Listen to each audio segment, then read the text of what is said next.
see it. Great. Yep. So what we do is they'll come into this Eastwood Skirmish area to get ready, get all the guys put together to make sure that everybody's in the correct place, and then we'll go into the actual battle. Typically, I stand first person during this, so you get a first-person view. But this is the area where Meade's men, the Pennsylvanians, came through and ran into Hood's forward skirmishers the night before the battle. Yes. And I've been there, Garry, and it's hard. This was one of the places I had a hard time making out because it doesn't look the same yet. Right, this whole area over here. Yeah, well, and the woods aren't the same configuration yet, but they're regrowing. Well, I'm thinking more the. Where was I? Oh, I was right there where the general was killed in that area. And Mansfield? And I was thinking that was this area here. You know, although I placed you a little bit further to the west, so that you're actually in the woods. I mean, and Mansfield is actually killed, north of that monument, kind of 50 yards away. So he's kind of out of the woods by the time he falls.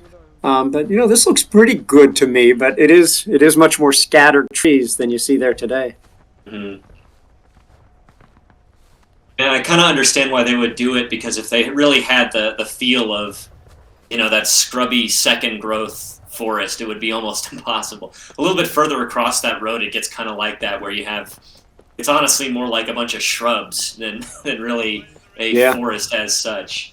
And I like this. Is this appropriately showing that it's starting to get dark? This is the night of the 16th, and that's why it's hard to see? Yes, absolutely. And this battlefield will absolutely turn black as night, because what'll happen is, in the game, if you take the point of contention away from the enemy as the attacking force, you can extend the match length. And so these guys can extend this match way into darkness where all you see are the names. It sucks.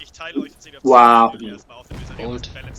Yeah, that's one great thing about the engine that the game is made, and it comes with dynamic time and weather options. So, there are some cases where, like, it'll be sort of the pre-dawn hours, and you can kind of get a foggy texture to the atmosphere that's going on, like it would have been, early on, and it makes it very difficult to see, especially combined with the smoke. But then as the match goes on and the sun rises, that burns off, and you get to see a more panoramic view.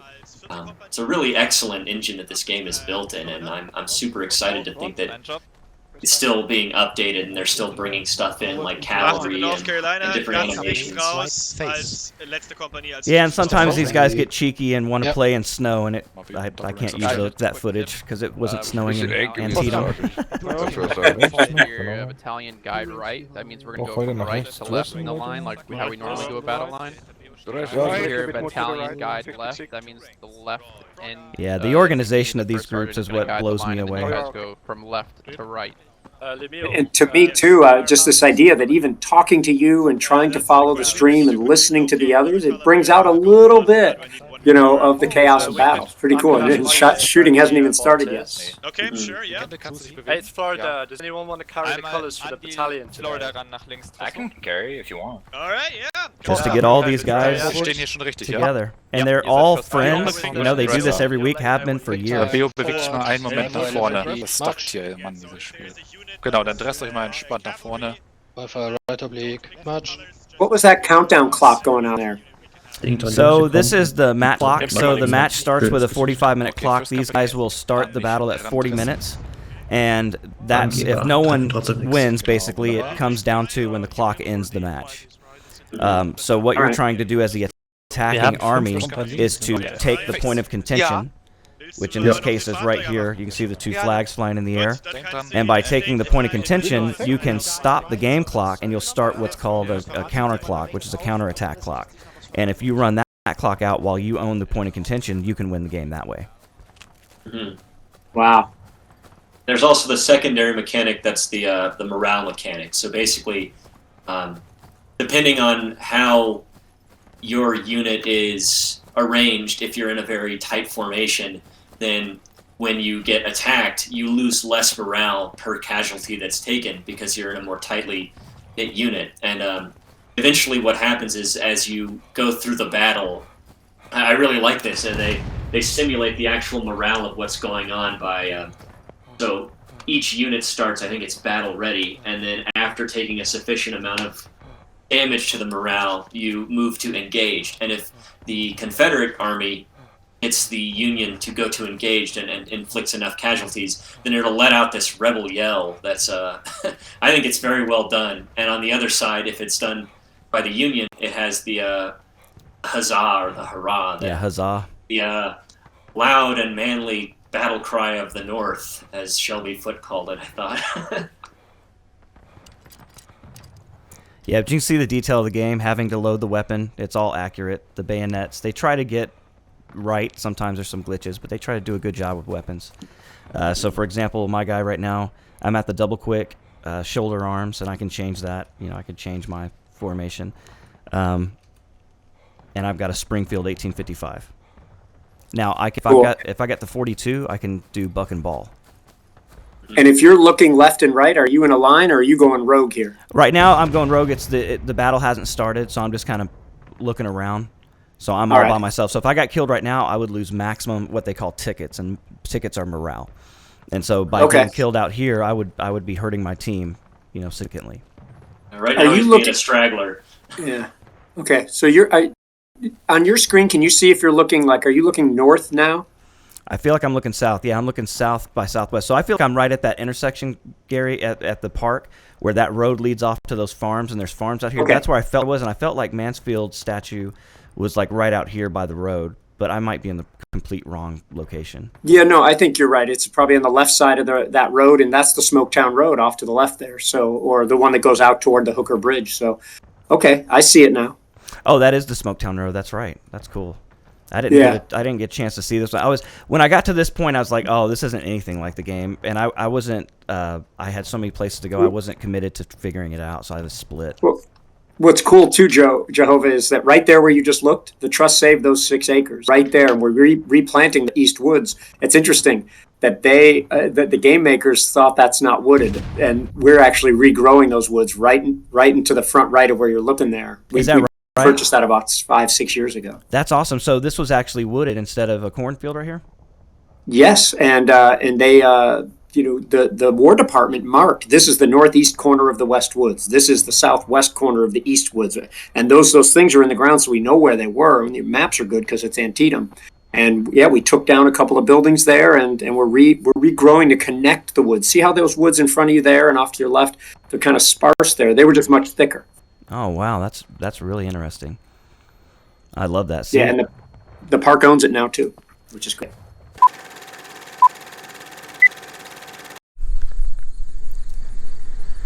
All right, guys, we are standing at or near the point of contention on the Eastwood skirmish match. Behind us, right over here, is the East Woods. And you can see following in that direction, that'll lead you toward the Mama Farm. We're going to go there here in a second as well. But these East Woods right here, Hood's Confederates were out here the night before, the 16th, and they were out here trying to find the Union Army, which ultimately they did, but then fell back from this position, and the Union under Meade had men positioned in these East Woods during that time. You can see this is still an active farming area. Got farming equipment going by.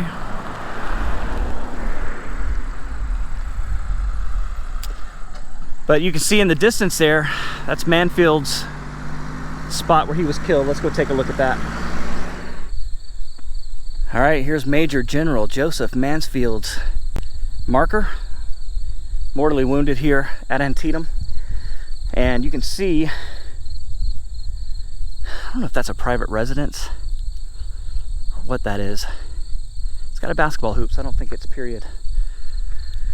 But anyway, so Mansfield was not standing in this spot. He was probably right over there.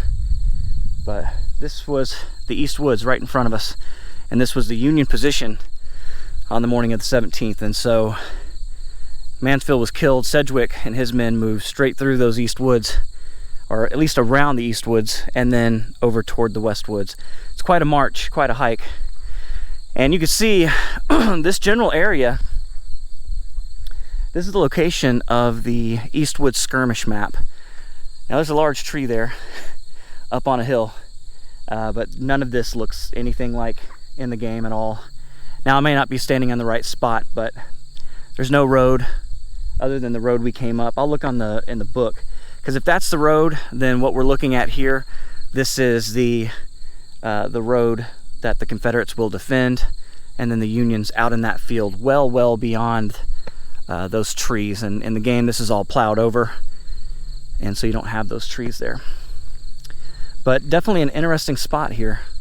If you're a Union soldier that morning, you're definitely hearing the gunfire, and if men are getting killed here, it's because the Confederates are pushing through the East Woods on their way through the cornfields. Some went to the right, some went straight. You know, battle is a confusing mess.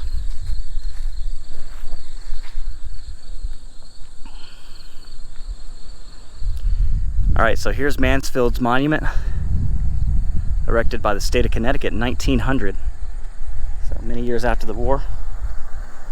But you can see, commemorating, he was mortally wounded at this spot, right here at the corner. So if we're attaching to the game, and I don't know if this is accurate or not, but I feel like we're standing right near the point of contention on the Eastwood Skirmish map, and those are your East Woods, and then your cornfield would be over here, and then your plowed field would be over there. But could be wrong. Who knows? Yeah, and that's what this is all about, right? If you guys are watching, you want to throw some money at the American Battlefield Trust, please do. They're trying to preserve these battlefields and teach new generations all about this war. Agreed. Preserve, educate, and inspire. Thanks, everybody, for watching. Yeah, thank you for that. And so the Yankees are going to be down over that hill there. That's not the North Woods, though. The North Woods are... Okay, we're over. So we're about to go to the battle. All right. Poor Duryea never gets his due. That's why I made that video for him. You're right. I think I saw the Moomaw barn burning over there. Yep. Some of you guys might know the story about how one of the North Carolinians who burned the house later sent a note of apology to the postmaster in Sharpsburg, not knowing that it was Samuel Moomaw's son who was the postmaster. So he received his apology directly. Well, and one of the wow, that's cool. But one of the tragedies too, isn't it correct that if your house was destroyed by Union forces, the government would give you money, but if it was destroyed by Confederates, they wouldn't? Is that correct? That's correct. But nonetheless, you know, Moomaw is one of the few people. Well, first of all, you could get money. It didn't mean you did, and you hardly ever got as much as you asked for. But Moomaw is one of the guys who was able to actually rebuild, unlike Philip Pry across the... Moomaw rebuilt by 1863, so the house you see on the battlefield is actually dating to the Civil War, just not to the battle. That's awesome. Man, you're here, you're doing it. That's awesome. That's what we love to hear. You're teaching us. That's great. Okay, so I'll deploy in and I'll do the intro and we'll get this party started. This is great. So this is what happens when you die. So you have to wait and be respawned, and this clock is designed to prevent people from, you know, just having men come in all the time. Yeah, my kids, about every few hours on weekends, I hear them, kill me so I can respawn. All right, here we go.